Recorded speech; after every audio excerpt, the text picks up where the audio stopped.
할렐루야. 10월 6일 수요기도회를 하나님 앞에 올려드리겠습니다. 우리 찬송가 539장 너 예수께 조용히 나가, 찬송가 539장 함께 찬송하시겠습니다.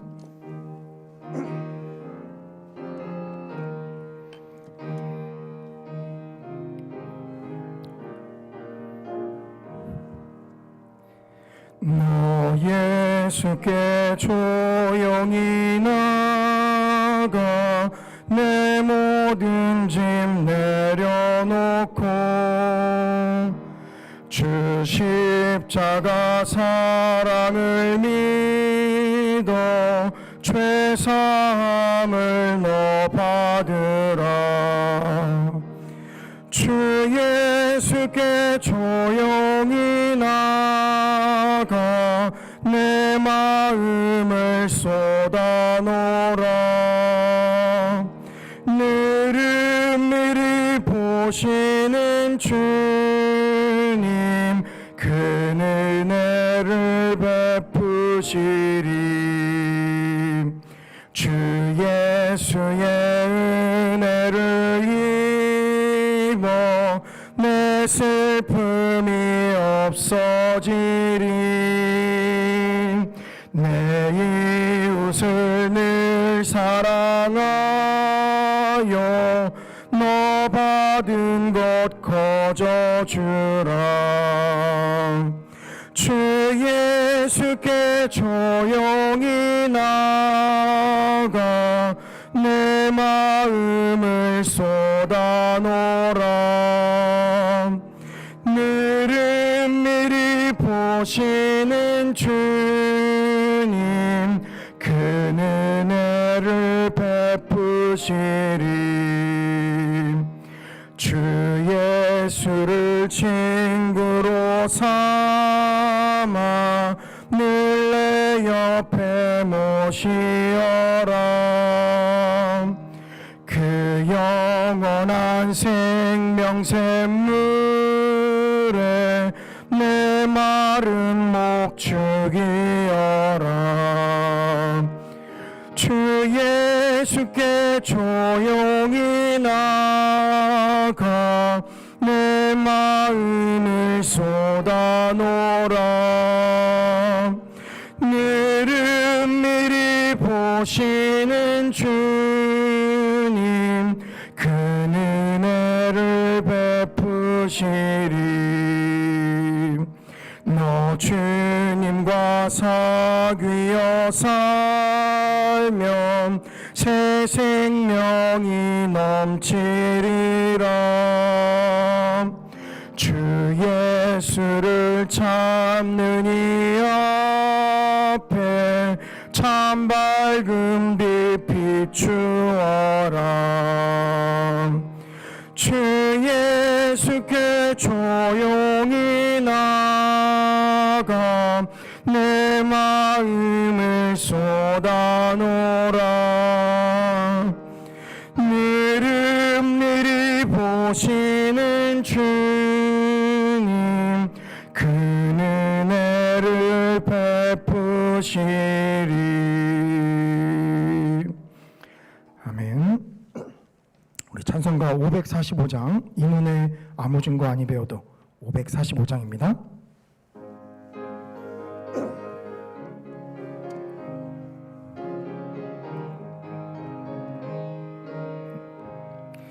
이문의 아무 증거 아니 배워도 믿음만을 가지고 선을 걸으며 이 귀에 아무 소리 아니 들려도 하나님의 약속 위에 서리라.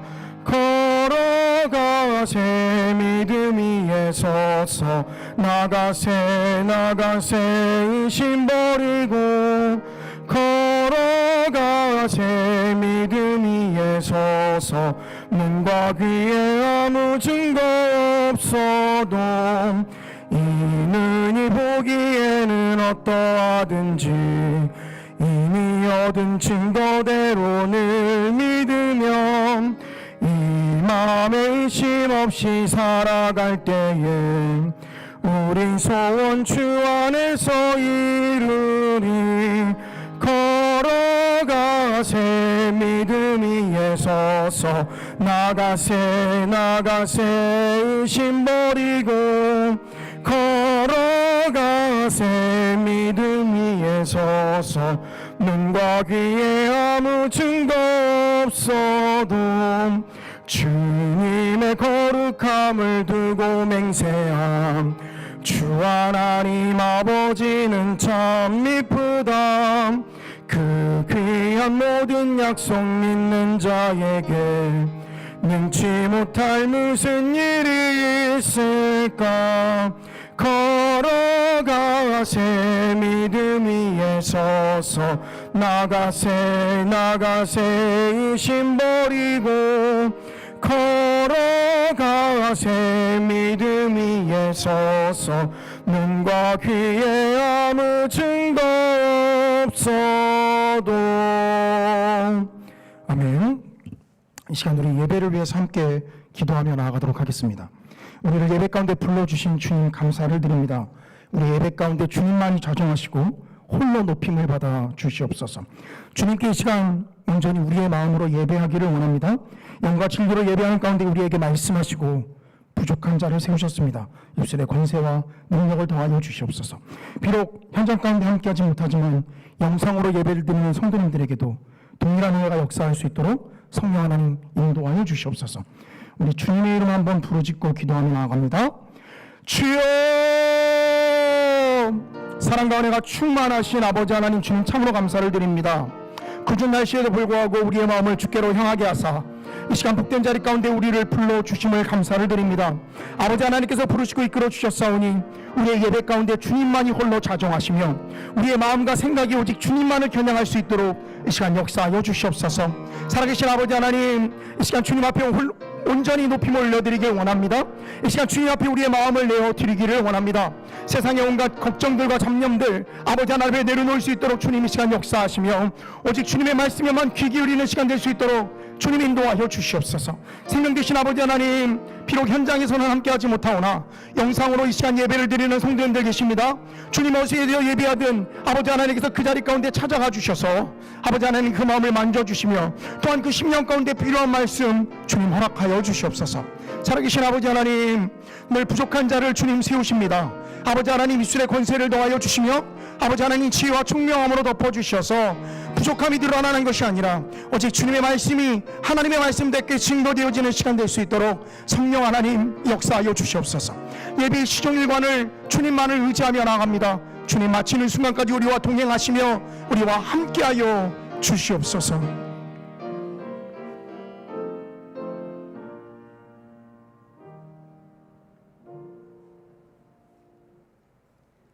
오늘도 사랑해 주셔서 이 우중 가운데 수요 예배를 인도해 주심을 감사드립니다. 아멘. 아버지 하나님, 지난 주일날도 하나님의 임재를 경험하는 삶이란 말씀을 저희들이 듣고 정말 생각할 때 부끄럽습니다.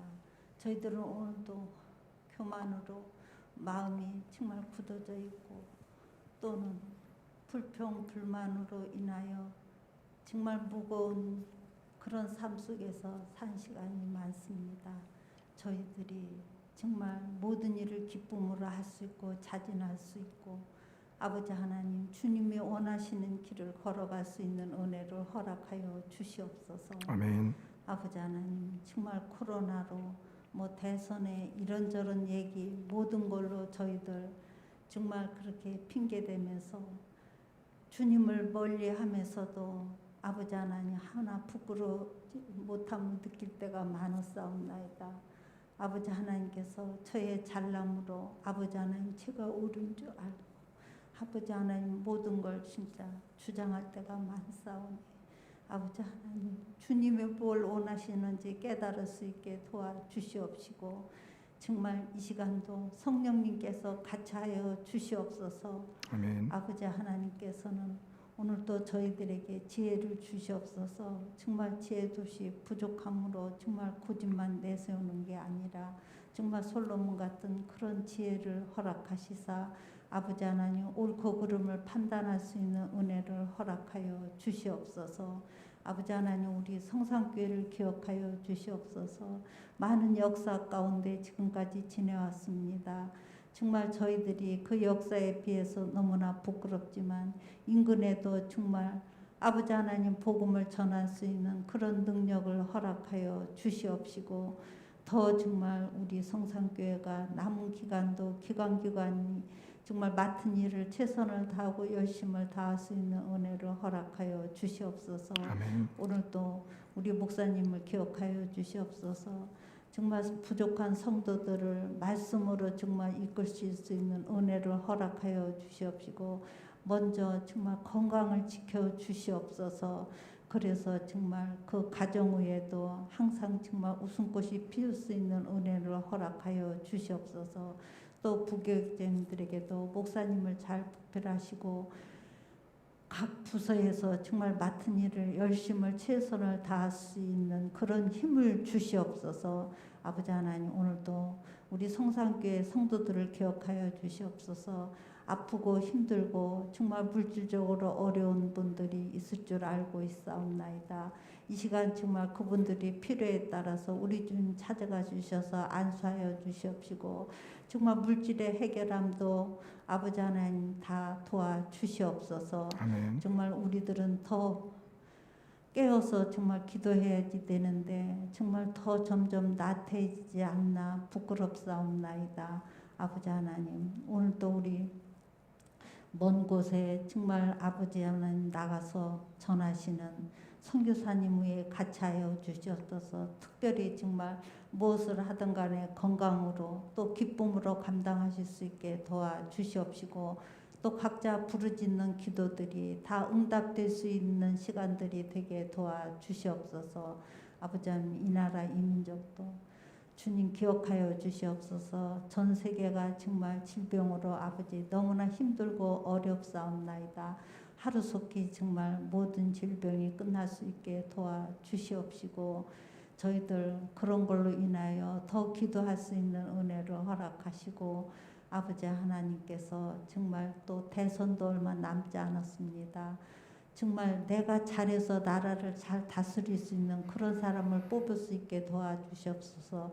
남의 허물을 정말 들추기보다는 아버지 하나님 뭔가 정말 느껴서 뭐를 위하여 정말 국민을 위하여 일을 할 수 있는 은혜를 허락하여 주시옵소서. 오늘 또 말씀을 들고 쓰신 우리 조 목사님을 기억하여 주시옵소서. 저희들 힘들고 지친 마음이 그 말씀으로 위로받는 그런 말씀만이 전하실 수 있는 은혜를 허락하여 주시옵시고 정말 이 시간도 성령님께서 같이하여 주셔서 가장 기쁘고 즐겁고 감사하는 마음으로 말씀을 들을 수 있는 시간 되게 도와주실 줄 믿사옵고 예수님 이름 받들어 기도드려옵나이다. 아멘.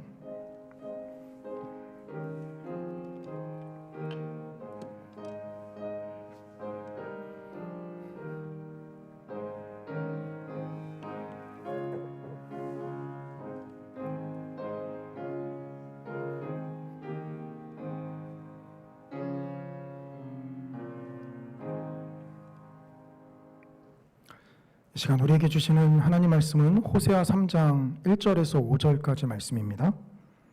제가 가진 성경으로는 구약성경 1259쪽에 있습니다. 호세아 3장 1절에서 5절까지 제가 봉독하겠습니다.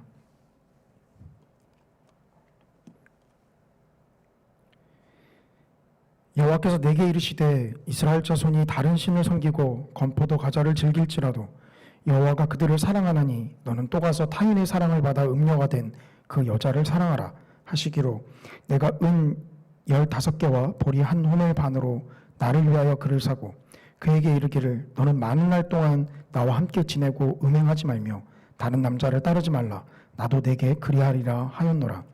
이스라엘 자손들이 많은 날 동안 왕도 없고 지도자도 없고 제사도 없고 주상도 없고 에봇도 없고 드라빔도 없이 지내다가 그 후에 이스라엘 자손이 돌아와서 그들의 하나님 여호와와 그들의 왕 다윗을 찾고 마지막 날에는 여호와를 경외함으로 여호와와 그의 은총으로 나아가리라. 아멘. 최근에 넷플릭스에서 오징어 게임의 열풍이 거의 광풍 수준인 것 같습니다. 뭐 오징어 게임 자체뿐만이 아니라 유튜브를 보면 이 드라마죠. 이 드라마를 어떻게 바라봐야 하는지 아주 다양한 해석들이 난무하고 각자가 그 드라마를 어떻게 바라보는지, 그 주제는 무엇인지, 우리에게 하고자 하는 메시지는 무엇인지를 나름 심층 분석해서 올려놓은 영상들도 아주 많이 올라옵니다. 저도 그 잔인함 때문에 아이들을 빨리 재우고 아내랑 거의 숨어서 보다시피 봤었는데요.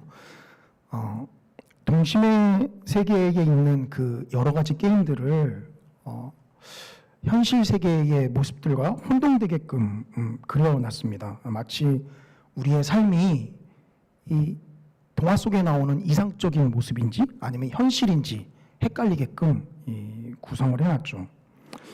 물론 어린 시절 그 오징어 게임의 추억도 불러와서 제 개인적으로는 좋았습니다만, 그 어릴 때 그렇게 오징어 게임만 하면 꼭 마지막은 싸움으로 끝나는, 왜 그랬는지 모르겠습니다. 경쟁심이 불타올라서 그 오징어 게임을 하고 나면 꼭 사이가 안 좋아지는 그런 결과들을 맞이했었는데요. 왜 이런 말씀을 드리냐면, 이 사랑이라는 요소도 마치 이것이 동화 속에 나오는 사랑과 현실에서의 사랑과는 이 많은 차이점을 보여주고 있기 때문입니다. 이 대부분의 드라마의 소재로 잘 장식되는 것이 사랑이라는 주제이고, 이 남녀 간의 사랑입니다. 이 사랑이 결실을 맺을까? 아니면 이 둘이 마지막에 가서는 한 가정을 이룰 수 있을까? 이런 기대감 때문에 이 드라마를 놓치지 않고 끝까지 보게 되는 경우가 많죠. 물론 머릿속 한편에는 이 주인공이니까 결실을 맺을 거야, 여러 위기들이 있지만 결실을 결국에 가서 맺게 되겠지라는 생각도 있습니다. 그런데 그런 드라마들 가운데 한결같이 표현되는 사랑은 이 그 전제 조건이 깔려 있습니다. 무엇인가 하면 이 감정이 절대로 바뀌지 않는다라는 거죠. 이 사랑이라는 감정, 상대방을 향해서 뜨겁게 불타오르는 이 사랑이라는 감정이 절대로 세월이 가도 시간이 변해도 바뀌지 않는다라는 것입니다. 그러기에 그 뜨거운 감정 때문에 서로 사랑을 하고, 그 뜨거운 감정 때문에 한 가정을 꾸리고, 뜨거운 감정 때문에 결혼을 하게 되는 모습들이 나오죠. 그리고 드라마는 끝을 보여주진 않지만 우리의 머릿속에, 상상 속에 이 가정은 영원히 저 사랑이 식지 않고 끝까지 갈 거야 라는 생각이 자리 잡습니다. 현실에서는 어떤가요? 뭐 멀리 볼 것도 없이 우리의 가정을 살펴보면 되겠죠. 저도 옛날에는 그런 게 이해가 안 됐습니다. 이제 진짜 부부인지 아닌지 구분하는 방법이, 이 남자가 말이 많으면 이 부부가 아니다, 뭐 이런 구분법이 있더라고요. 저는 그게 뭐 예전에는 잘 이해가 안 됐는데, 최근에 아내랑 밥을 먹으러 가거나 뭐 어디 카페를 가면 제가 말을 안 해요. 스마트폰만 계속 쳐다보고 있더라고요. 뭐 가정에서 얘기하는데 나와서까지 굳이 얘기를 할 필요가 있을까라는 생각 때문에 그러는데, 자연스럽게 그렇게 변해가는 것 같습니다. 근데 가만히 그러면 당신은 아내를 사랑하지 않습니까? 라고 누군가 물어본다면 사랑합니다 라고 대답을 하죠. 그런데 우리의 감정은 처음 만났을 때와는 다르게 뭔가 식어 있는 것을 느끼게 되죠.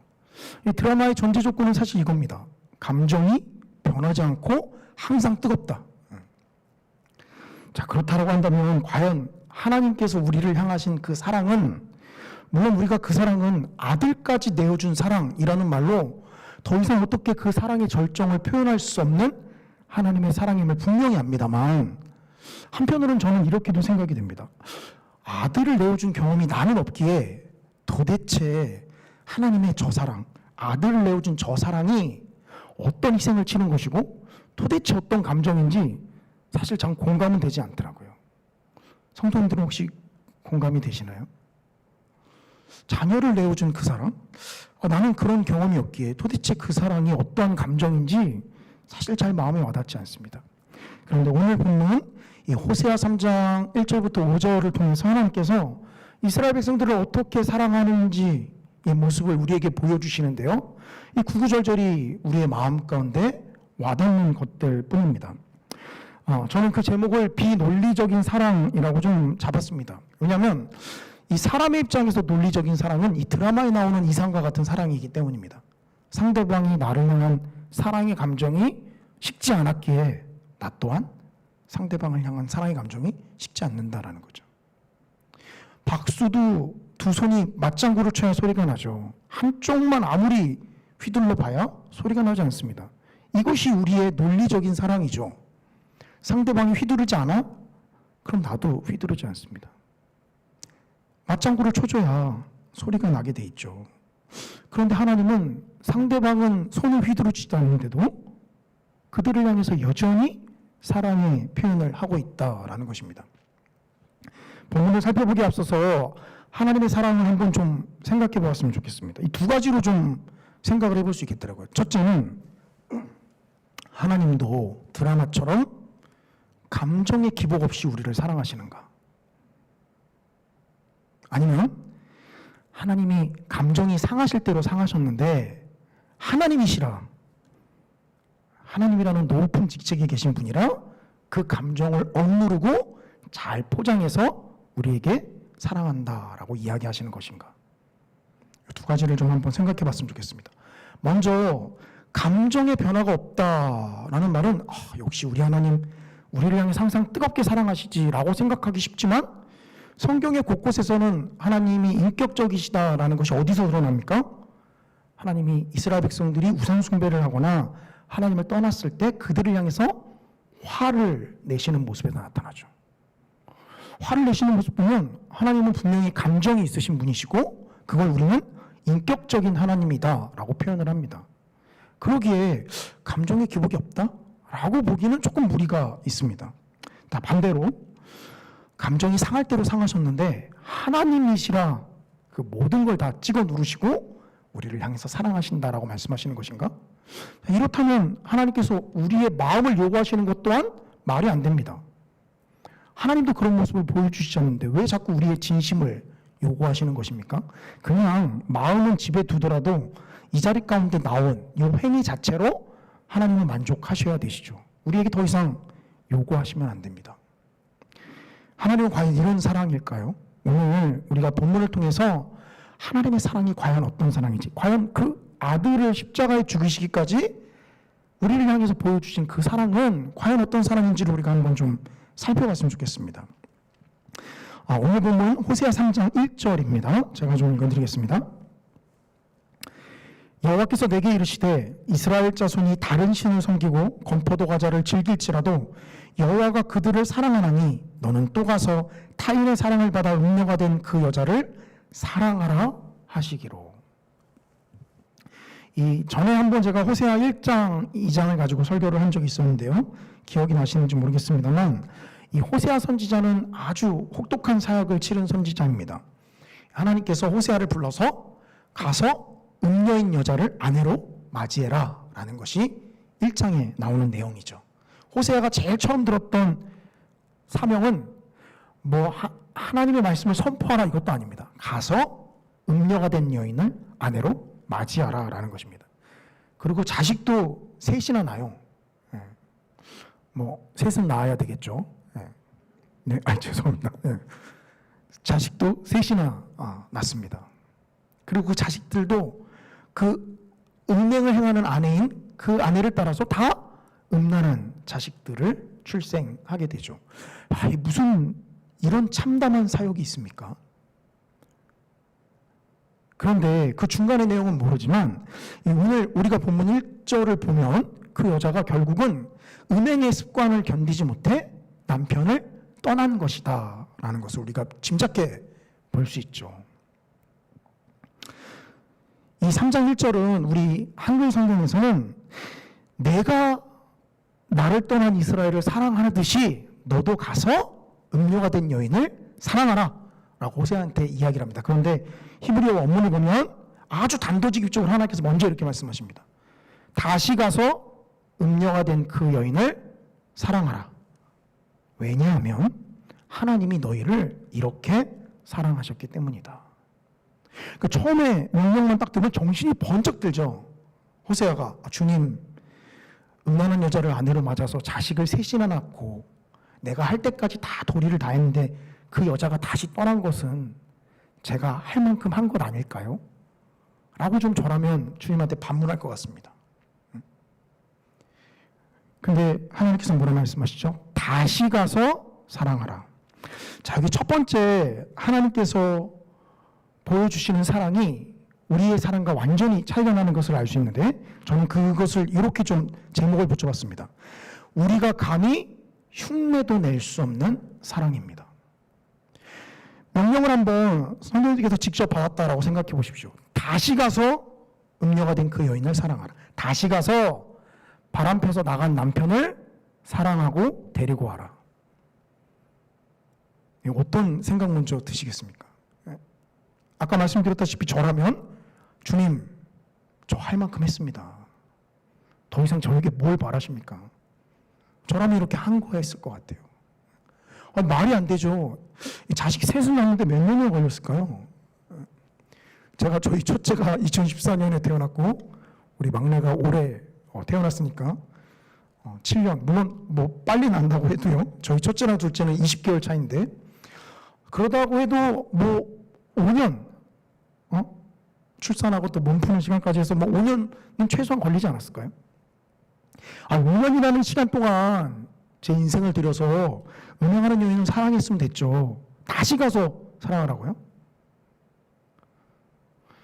여기서 우리가 제일 거부 반응이 일어나는 것은 이 다시라는 이 단어입니다. 이 다시 이걸 어떻게 해? 라는 거죠. 한 번은 못 모르고 했지만 이 다시 이걸 어떻게 합니까?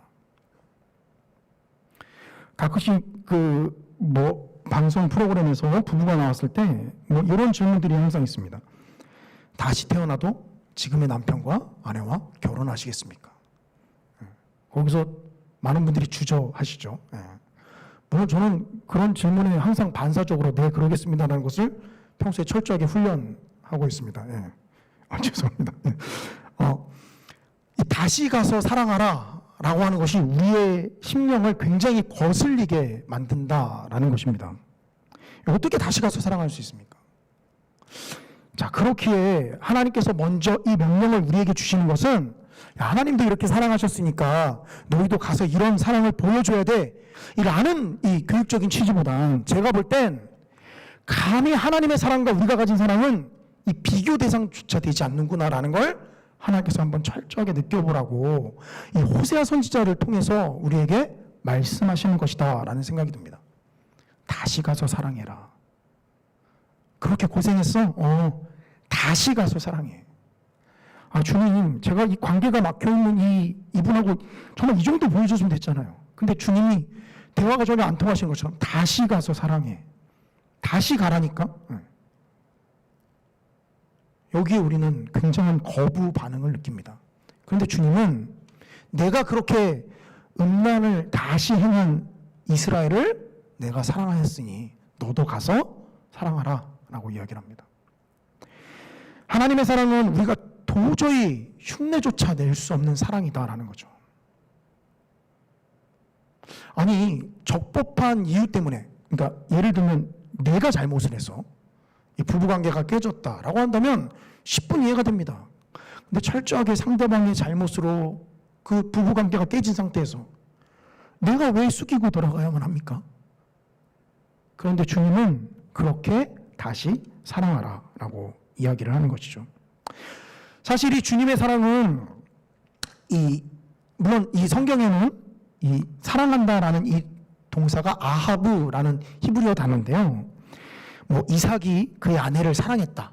이런 표현들이 사실 많이 등장을 합니다. 그런데 제가 설교를 준비하면서 과연 하나님이 이스라엘을 사랑했다라는 표현은 어디에 처음 등장하는가라는 것을 좀 살펴봤는데요. 신명기 4장 37절에 등장을 합니다. 이때가 가장 먼저 하나님께서 이스라엘을 내가 사랑한다라는 표현하신 것입니다. 신명기 4장 37절에 여호와께서 내 조상들을 사랑하신 고로 그 후손인 너를 택하시고 큰 권능으로 친히 인도하여 애굽에서 나오게 하시며, 그러니까 여기 신명기 4장 37절은 지금 조상들에게 이야기하는 게 아니라 그 후손에게 이야기를 하는 것이죠. 근데 후손인 너희를 택한 이유가 무엇이다라는 것입니까? 내가 너희의 조상들을 사랑했기 때문이다라는 것입니다.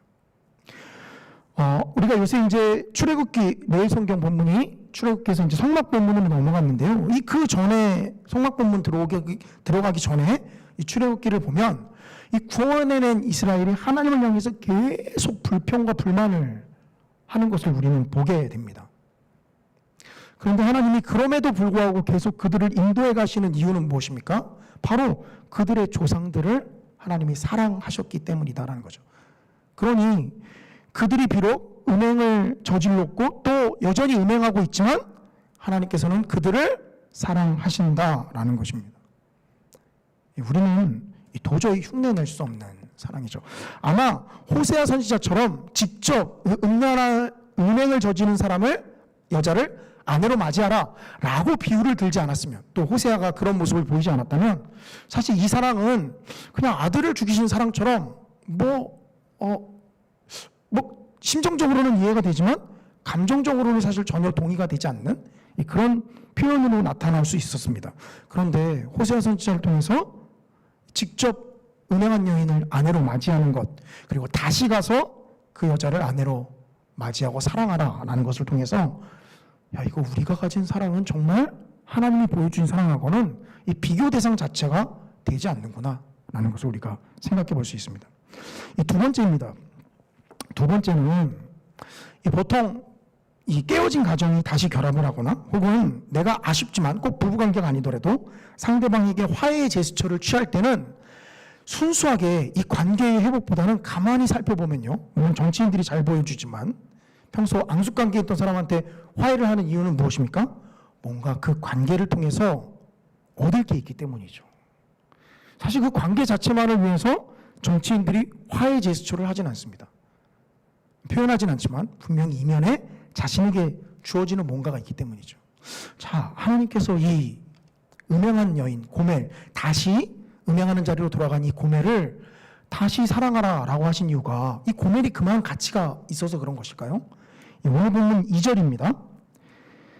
내가 은 15개와 보리 한 호멜 반으로 나를 위하여 그를 사고, 여기 이 표현은 우리가 앞의 내용과 잘 연결해서 생각을 해봐야 되는데요. 분명히 하나님께서는 호세아 선지자에게 고멜을 아내로 맞이하라 라고 해서 고멜을 아내로 맞이했고 자식을 3명까지 낳은 상태였습니다.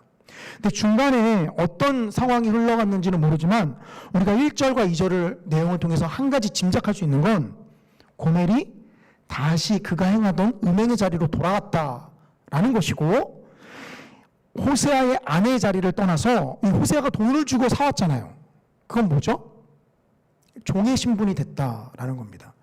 왜 종의 신분이 됐을까요?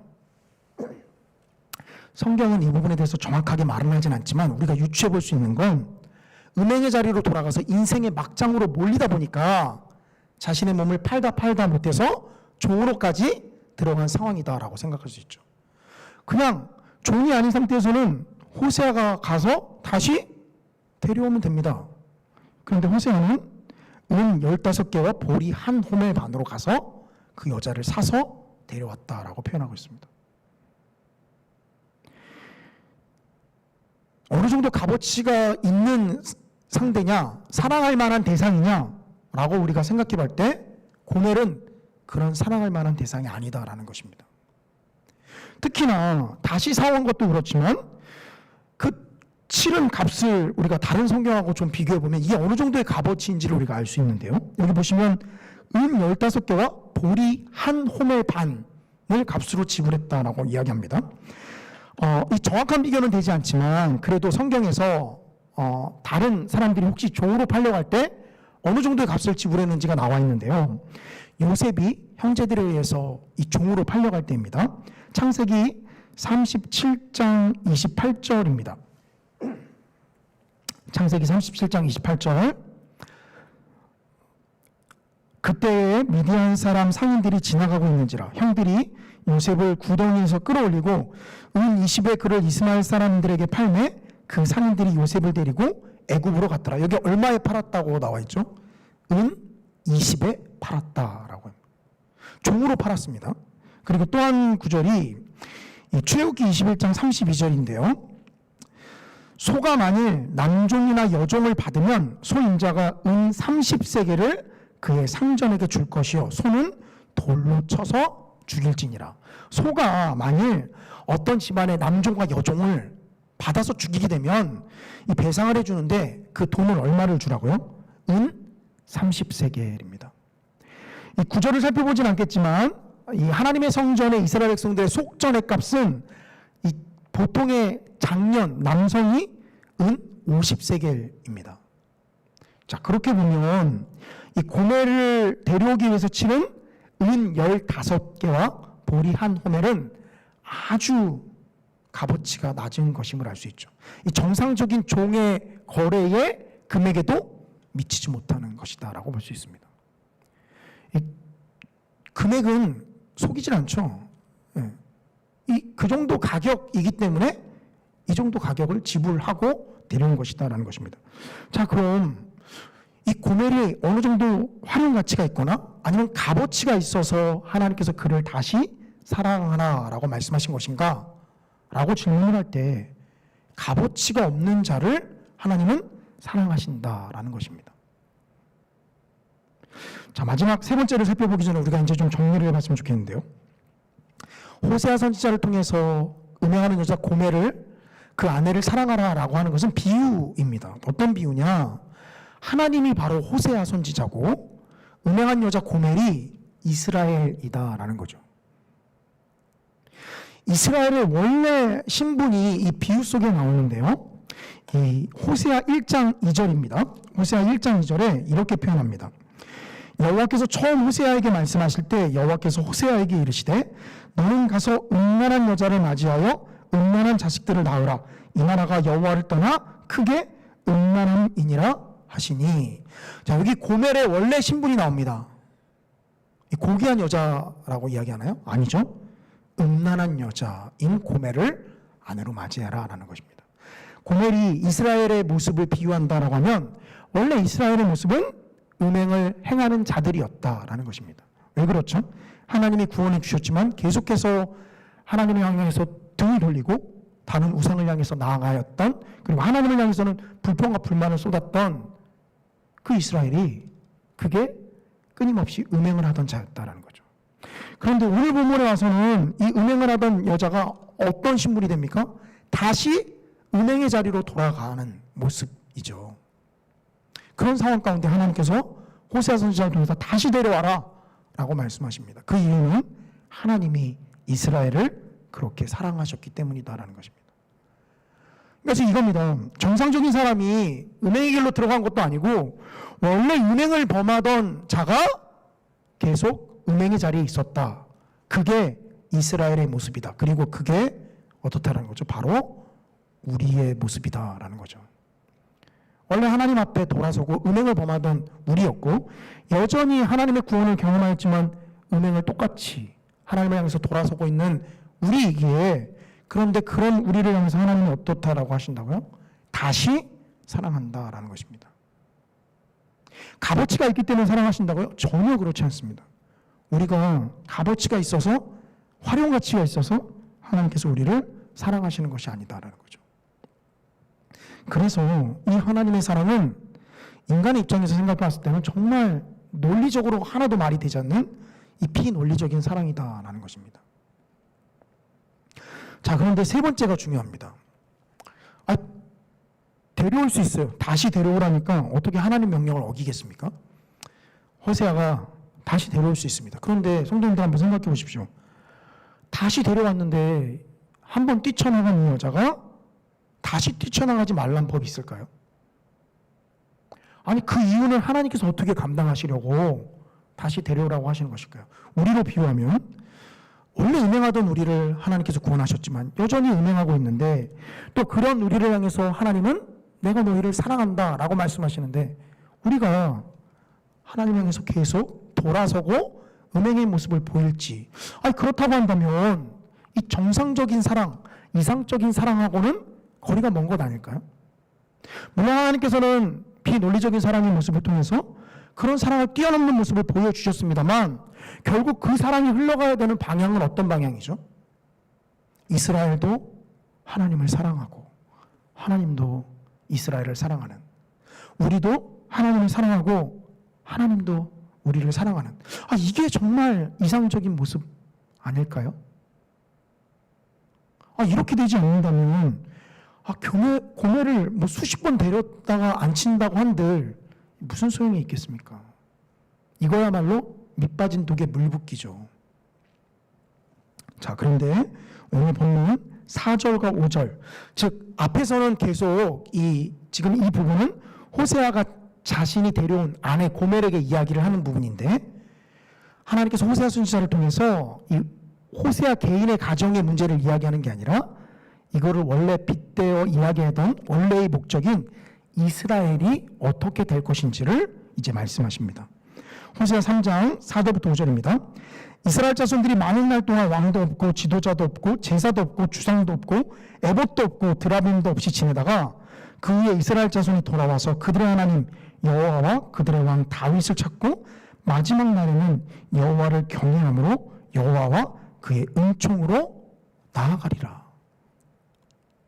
여기 마지막 5절에 보면 아주 이상적인 사랑의 모습이 나오죠. 하나님이 은행을 저질렀던 우리를 향해서 계속 구애의 손길을 펼치셨고, 우리가 아무리 하나님 향해 돌아섰지만 계속 하나님께서 우리를 불러다가 하나님의 집에 계속 앉히셨습니다.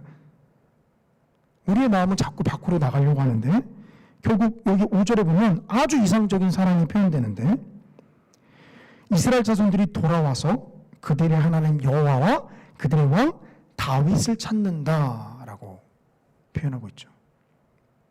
돌아와서 하나님을 찾는다라는 것입니다. 사실 가장 이상적인 돌아옴은 그냥 돌아섰다라는 그 표현으로 사실 적절한 표현입니다. 그런데 워낙 사회가 흉흉하고 돌아서는 제스처만 취한 것으로 하나님께 돌아섰다라고 표현하는 사람들도 있기에 그 돌아섬을 진실된 돌아섬으로 증명할 수 있는 동사가 하나 추가가 되는데요. 뭐죠? 하나님을 찾는다라는 거죠. 위기의 순간에 누구를 찾느냐? 이게 그 사람이 가진 진실된 신앙과 마음을 보여주는 것 아니겠습니까? 평화로운 날에는 참는 신용이 얼마든지 가능하죠.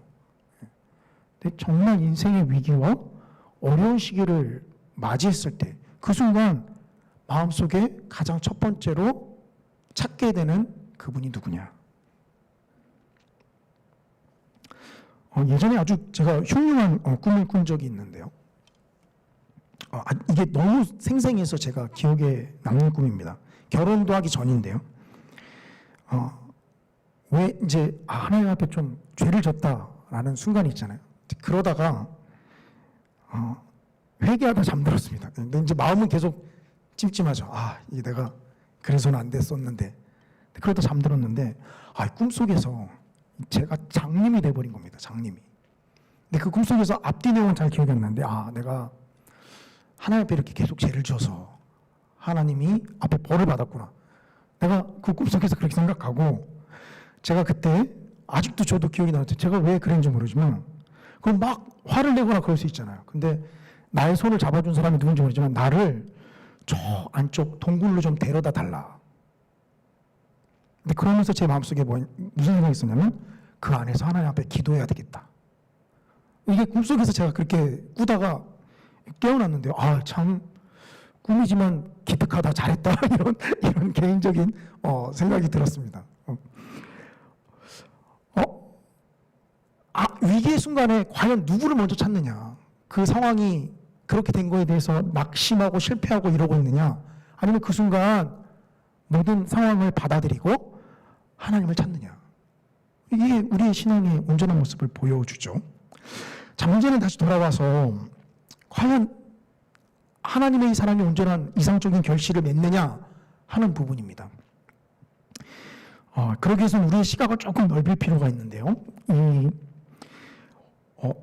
구약성경의 맨 마지막을 장식하고 있는 이 12권의 소선지서, 이 호세아부터 시작해서 말라기까지의 이 12권의 소선지서는 사실 그 한 두루마리에 쓰여진 책입니다. 그러니까 그 말은 원래 이스라엘 백성들이 이 12권의 소선지서를 마치 이사야 선지서 한 권을 읽듯이, 예레미야 선지서 한 권을 읽듯이 그렇게 한 권으로 보고 읽었다라는 것이죠.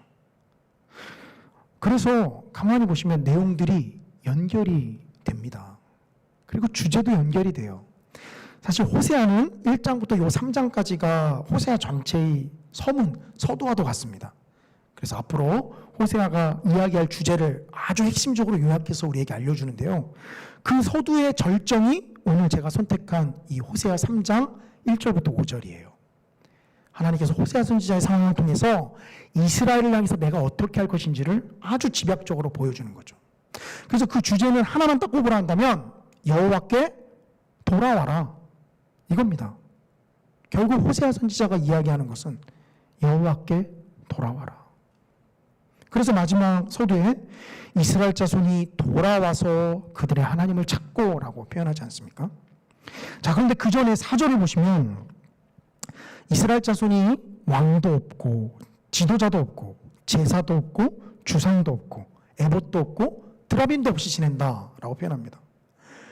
이 왕도 없고 지도자도 없다라는 것은 나라가 없어진다라는 이야기죠. 그러니까 뭘 의미하는지 우리는 분명히 알 수 있습니다. 바로 이 바벨론의 포로로 끌려갈 시기를 요 4절에서 지금 표현하고 있다라는 거죠. 근데 이제 의아한 것은 제사도 없고는 우리가 충분히 이해가 됩니다. 하나님을 향해서 제사도 못 드리는구나. 그런데 뒤에 보시면 주상도 없고, 에봇은 뭐 제사장이 입는 옷이니까, 드라빔도 없다. 이 드라빔은 이 우상 가운데 하나죠. 이 주상도 없고 드라빔도 없다. 이 이스라엘 백성들이 원래 하나님 앞에 제사만 드렸던 게 아니라 이 우상을 섬겼던 것들을 이렇게 표현하고 있고, 너희가 바벨론의 포로로 끌려갔을 때는 나라를 이룰 뿐만이 아니라 하나님을 향한 제사도 드리지 못하지만 너희들이 섬겼던 우상 또한 섬기지 못할 것이다 라고 지금 이야기를 하는 것이죠.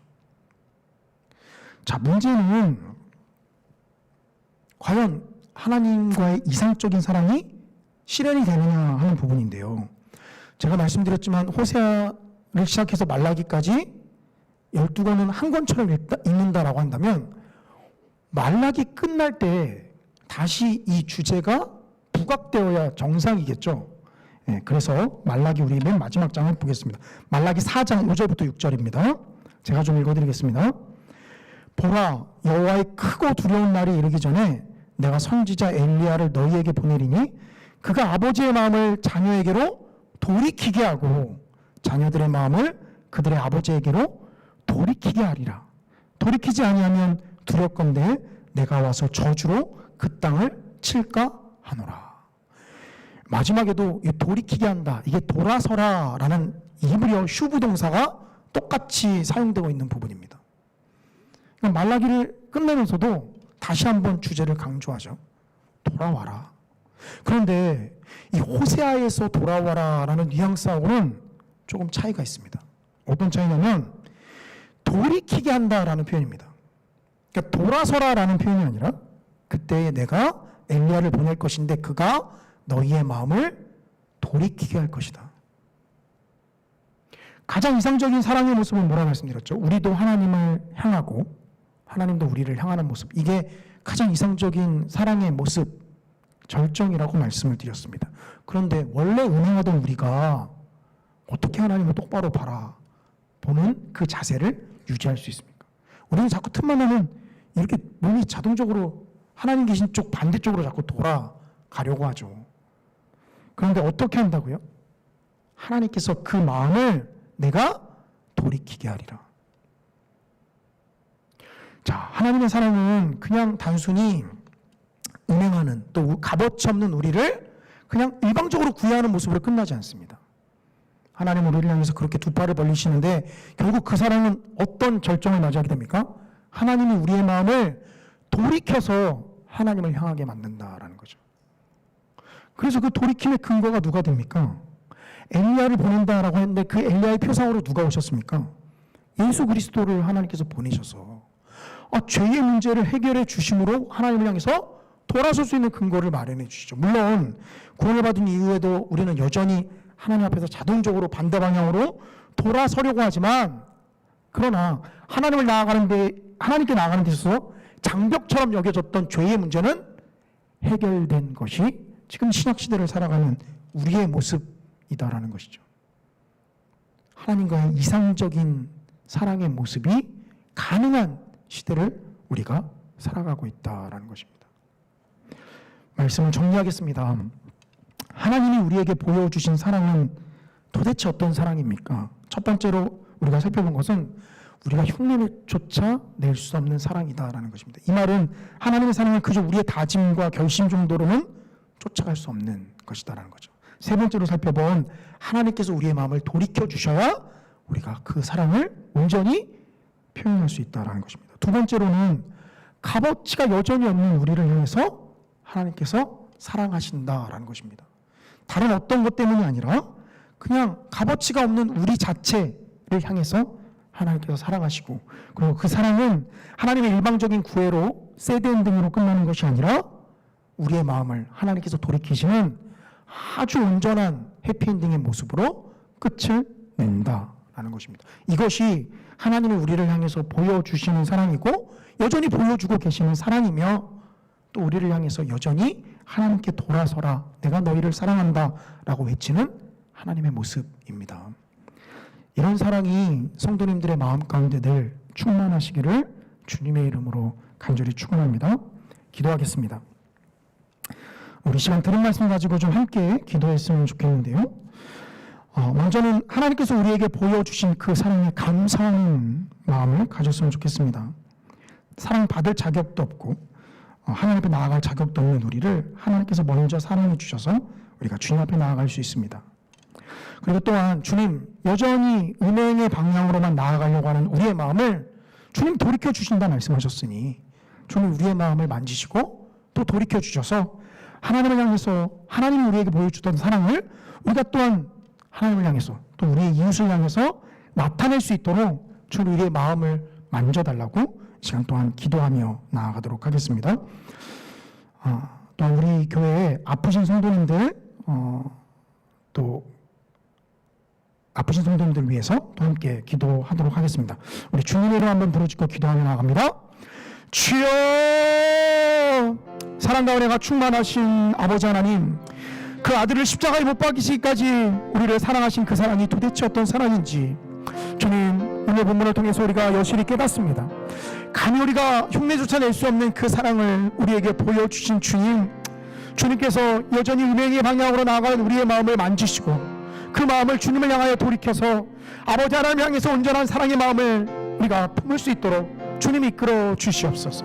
살아계신 아버지 하나님, 주님께서 우리에게 부어주신 온전한 은혜와 구원의 은혜들을 우리가 경험하였지만 여전히 주님 우리의 마음은 고멜처럼 자꾸만 주님의 전을 떠나 밖으로만 나아가려고 합니다.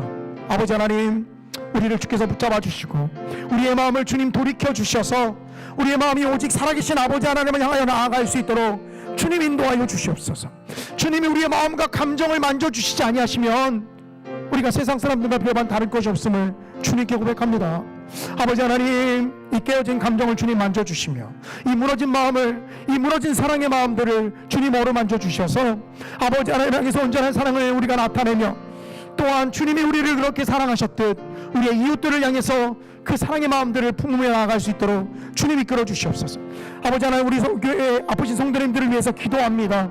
아버지 하나님, 의사의 손을 주님 주관하시고 만져주셔서 아버지 하나님 온전하게 치유될 수 있도록 주님 역사하여 주시며 아버지, 비록 육신의 연약함 가운데 있지만 아버지 하나님 그러한 연약함 가운데서도 아버지 하나님을 향한 신앙과 그 믿음이 아버지 하나님 무너지지 않도록 주님 주관하시고 붙잡아 주시옵소서.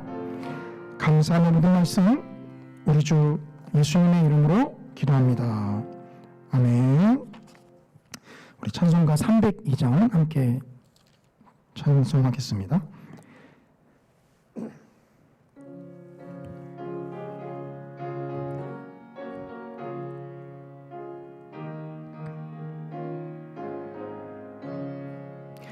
내 주 하나님, 넓고 큰 은혜는 저 큰 바다보다 깊다. 너 고탁줄을 끌러 깊은 데로 저 한가운데 가보라. 언덕을 떠나서 창파에 배 띄워 내 주 예수 은혜의 바다로 내 맘껏 쳐가라. 왜 너 인생은 언제나 거기서 저 큰 바다 물결 보고 금이 모르는 깊은 바다 속을 한번 헤아려 안 보나. 언덕을 떠나서 창파에 배 띄워 내 주 예수 은혜의 바다로 내 맘껏 쳐가라. 많은 사람이 얕은 물가에서 저 큰 바다 가려다가 찰싹거리는 작은 파도 보고 마음 약하여 못 가네. 언덕을 떠나서 창파에 배 띄워 내 주 예수 은혜의 바다로 내 맘껏 쳐가라. 자곧 가거라 이제 곧 가거라 저 큰 은혜 바다 향해. 자곧 내 노를 저 깊은 데로 가라. 망망한 바다로 언덕을 떠나서 창파에 배 띄워 내 주 예수 은혜의 바다로 내 맘껏 쳐가라. 아멘. 우리 몇 가지 교회 소식 말씀드리겠습니다. 우리 월요일부터 사회적 거리두기 단계가 2주 연장이 되었습니다. 약간 바뀐 사항들이 있긴 하지만 교회에서 예배를 드리는 의원들은 이 변함이 없기에 예배 허용자 속의 10% 내외에서 우리가 10% 안쪽에서 예배를 드립니다. 당목사님께서는 우리가 다음 주 화요일 날이 노회거든요. 근데 그 노회 전에 시차례 모임이 있으셔서 지금 출타 중이십니다. 그 외 다른 소식들은 이 교회 주보를 참조하시면 되겠습니다. 우리 주님이 가르쳐 주신 기도로서 예배를 마치도록 하겠습니다. 하늘에 계신 우리 아버지여, 이름이 거룩히 여김을 받으시오며 나라의 임하옵시며 뜻이 하늘에서 이룬 것 같이 땅에서도 이루어지이다. 오늘날 우리에게 일용할 양식을 주옵시고 우리가 우리에게 죄 지은 자를 사하여 준 것 같이 우리 죄를 사하여 주옵시고 우리를 시험에 들게 하지 마옵시고 다만 악에서 구하옵소서. 대개 나라와 권세와 영광이 아버지께 영원히 있사옵나이다. 아멘.